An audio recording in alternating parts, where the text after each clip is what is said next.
दोस्तों आज जो आपको मैं बताने वाला हूँ वो एक अलग ही चीज़ है जो कि है आपका एसएससी जीडी और बीएसएफ एचसीएम में डिफरेंस क्या है। इसमें बहुत सारी चीज़ों पर डिफरेंस का बात करेंगे, जिससे कि आपका जो है इन दोनों का कौन सा ग्रुप है, सैलरी दोनों में कितना का डिफरेंस हो, आसान कौन सा है, सैलरी किसका कितना ज़्यादा है कितना कम है, सबसे आसान सर्विस कौन है, क्या एसएससी जीडी के थ्रू आप ज्वाइन करने के बाद भी एससीएम में आ सकते हैं, किसी भी एससीएम में, बीएसएफ सीआरपी आईटीबीपी या कोई भी जितने भी हैं सीआई सब सभी में आप एसएससी जीडी के थ्रू भी आ सकते हैं। तो कौन सा रास्ता आसान है, डायरेक्ट आसान है या फिर एसएससी जीडी थ्रू आसान है, और फिर दोनों का ड्यूटी का स्टेटस क्या है, दोनों में फैमिली रख सकते हैं या नहीं, तो दोनों में क्या क्या डिफरेंस है उस सभी चीज़ों पे बात करेंगे। बहुत ही ज़बरदस्त वीडियो बनने वाला, पूरा देखिएगा। तो सबसे पहले मैं बता दूं रैंक, तो बीएसएफ एचसीएम जो बोलते हैं या सीआरपी आईटीबीपी एसएसबी जो भी एचसीएम बोलते हैं, यानी head constable ministry, HC ministry, head constable ministry होता है। और एसएससी जीडी के जब आप थ्रू ज्वाइन करते हैं तो वो कांस्टेबल जीडी होता है। तो कांस्टेबल जीडी का जो रैंक होता है वो कांस्टेबल जीडी यानी कि सबसे फर्स्ट रैंक है, वहीं से रैंक शुरू होता है। यहाँ पे मैं बता दूं ये ग्रुप सी का सर्विस है, आप कांस्टेबल जीडी ज्वाइन करें या हेड कांस्टेबल मिनिस्ट्री ज्वाइन करें, दोनों ग्रुप सी है। तो ग्रुप दोनों का क्लियर हो गया होगा। एक रैंक ऊपर है जब आप हेड कांस्टेबल मिनिस्ट्री होते हैं, यानी कि कांस्टेबल से हेड कांस्टेबल यानी एक रैंक ऊपर हो जाते हैं। मिनिस्ट्री का मतलब हो जाता है कि यहाँ पे ऑफिशियल ड्यूटी हो जाता है ये, क्योंकि यहाँ पे आपको कंप्यूटर टेस्ट दे के आना पड़ता है, कंप्यूटर पास करके आना पड़ता है। जबकि आजकल रनिंग भी कर दिया गया है हेड कांस्टेबल मिनिस्ट्रियल में भी, जबकि वही आप एसएससी जीडी में जाते हैं तो रनिंग वहाँ देना पड़ता है और आपको वहाँ पे जो है एक टेस्ट पास करना पड़ता है। तो वहाँ पे टेस्ट और रनिंग है, मेडिकल है, यहाँ पे test running medical plus head constable ministry में आपको टाइपिंग निकालना पड़ता है। तो ये डिफरेंस हो जाता है, इसलिए जो है ये क्लरिकल जॉब हो जाता है, वो जनरल ड्यूटी, जीडी का मतलब होता है जनरल ड्यूटी।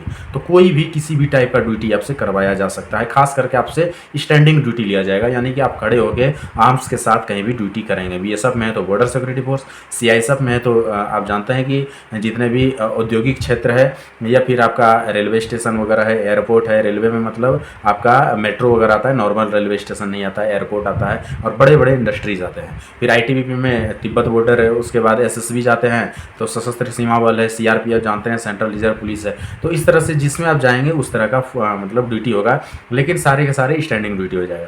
वही मिनिस्ट्री में सब में जाते हैं तो आपको क्लरिकल ड्यूटी है, आपके लिए ऑफिस बना रहेगा, आप ऑफिस में जाके आराम से बैठेंगे और कंप्यूटर चेयर मिलेगा, वहाँ पे आपके जाको वर्क करना है। अब चलते हैं हम वर्क, आप समझ गए होंगे दोनों का क्या है। सैलरी की बात कर लें तो आप यदि कांस्टेबल जीडी ज्वाइन करते हैं तो 21,700 पे लेवल जो होता है वो होता है आपका 3, और वही आप हेड कांस्टेबल मिनिस्ट्री ज्वाइन करते हैं तो पे लेवल होता है आपका 4 और 25,500 रुपया यहाँ पे आपका होता है। तो अप्रॉक्स जो है आपका यहाँ पे 4,000 का डिफरेंस है दोनों के सैलरी में, यानी बेसिक पे में 4,000 का डिफरेंस है। ये जो मैं बताइए बेसिक पे है, इसके ऊपर डीए लगता है, 50% डीए हो जाता है, यानी कि 21,700 यदि आपको मिल रहा है तो उसका आधा डीए भी मिलेगा। तो उसमें जो है सीधा आप अप्रॉक्स जो है 11,000 और जोड़ दीजिए तो सीधा जो है 33,000 के लगभग यही हो जाता है। उसके बाद फिर उसमें आरएमए जुड़ता है, ration money allowance, house rent allowance, फिर और बहुत सारे अलाउंसेस जुड़ जाड़ के आपको, यदि आप एज ए कांस्टेबल जीडी भी ज्वाइन करते हैं तो आपको लगभग 40,000 के अप्रॉक्स शुरुआती सैलरी मिल जाता है नॉर्मल जगह पे।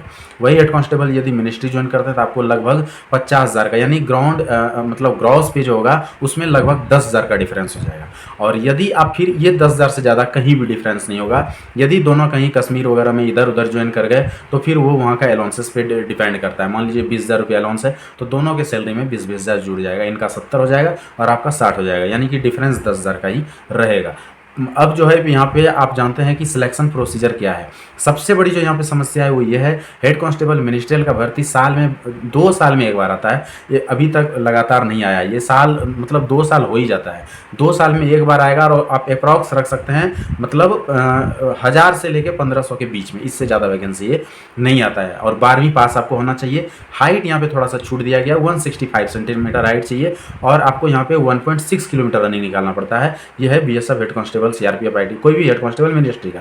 यही एसएससी जीडी जाते हैं तो इसमें हर साल आपको अप्रॉक्स 50,000 से प्लस का वैकेंसी देखने को मिल जाता है हर साल। तो कहाँ मतलब 1400-1500 वैकेंसी 2 साल में, यानी 700 वैकेंसी समझिए 1 साल में आता है, और कहाँ सीधा 50,000, बहुत डिफरेंस हो जाता है। और हाइट में वहाँ पे 170 चाहिए और वहाँ पे जो है आपको सिर्फ 10वीं पास, यानी आप यदि 10th पास हैं तो आप वहाँ फॉर्म भर सकते हैं। 5 किलोमीटर का रनिंग होता है। एग्जाम वहाँ पे भी आपको निकालना पड़ेगा, एग्जाम यहाँ पे दोनों का एग्जाम का लेवल भी अप्रॉक्सीमेटली सेम होता है। हेड कांस्टेबल मिनिस्ट्री का थोड़ा सा हार्ड होता है, यानी कि 18-20 का अंतर है। यदि एसएससी जीडी 18 है तो हेड कांस्टेबल मिनिस्ट्री 20 है, इतना का ही डिफरेंस है, इससे ज़्यादा का डिफरेंस नहीं है। सिलेबस भी लगभग सेम रहता है। इसमें एक एक्स्ट्रा में जो है आपका कंप्यूटर पूछा जाता है, उसमें कंप्यूटर नहीं पूछा जाता है, बस इतना का ही डिफरेंस है। अब बात करेंगे हम लोग कि किससे आसानी होगा। क्या हेड कांस्टेबल मिनिस्ट्री में डायरेक्ट आना चाहिए, उसी का सिर्फ तैयारी करना चाहिए, फिर एसएससी जीडी।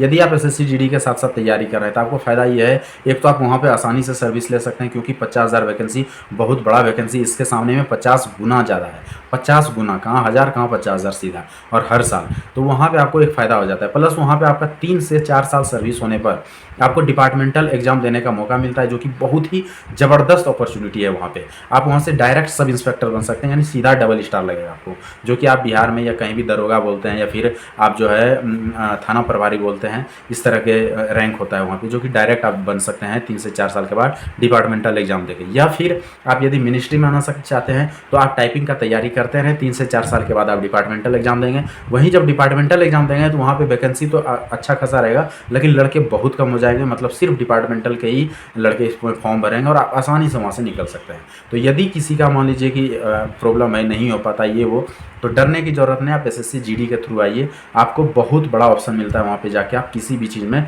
कन्वर्ट हो सकते हैं। इसके बाद मैं बता दूँ, यहाँ पे ग्रुप डी का कोई नाम नहीं होता है डिफेंस में। यहाँ पे सीआरपी, बीएसएफ, आईटीबीपी, एसएसबी कहीं भी ग्रुप डी नहीं है, हर जगह ग्रुप सी लास्ट है। तो आप किसी में भी एज ए कुक भी भर्ती होते हैं तो भी आप ग्रुप सी में ही आएंगे, यानी सैलरी आपका अच्छा खासा होगा। तो आप डिफेंस को आराम से चुनिए और आप आ सकते हैं, कहीं कोई दिक्कत इसमें नहीं है। तो आपको लगभग इसमें सब चीज़ें समझ में आ गया होगा। आप एसएससी जीडी के थ्रू यदि आते हैं तो आपको यहाँ पे जो है डेपुटेशन वगैरह जाने में बहुत मौका मिलता है। जैसे कि आप यदि चाहते हैं एनएसजी में जाने के लिए, एसपीजी में जाने के लिए, पैरा कमांडो में जाने के लिए, बहुत सारे कमांडोज वगैरह हैं, ये वो सभी में आप जा सकते हैं एसएससी जीडी के थ्रू। तो बहुत ही ज़बरदस्त सर्विस है, आप किसी में भी आ सकते हैं, कहीं कोई दिक्कत यहाँ पर नहीं है।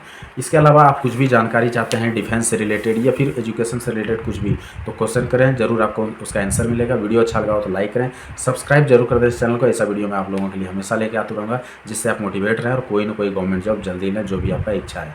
आज के लिए इतना ही। थैंक यू, धन्यवाद।